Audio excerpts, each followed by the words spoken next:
Hi guys, mayong gabi isa tanan. So laban lang kita og himog assignment ani guys no. Kay ang among school guys nag-send na pud sila og training schedule.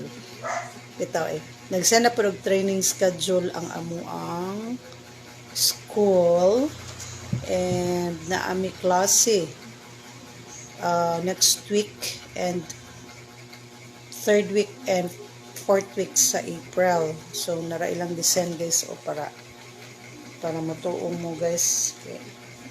So padayon gyapon ang among pag-eskwela guys. No, so bahala wa kay tinasabtan basta mo na among mga training schedule dili lang kay nako ipakita sa inyo no.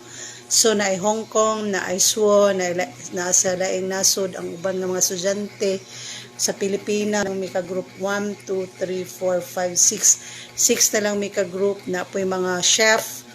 Duha ni ka grupo sa chef na ay kanang mga uban ani naka contract signing na naapod sila good luck sa inyong 2.1 exam pohon sa katong naka contract signing na no. So kami padayon lang gyapon ta guys no. So laban lang ta mga trainees sa Finland. So more to guys, see you on my next reel. Bye.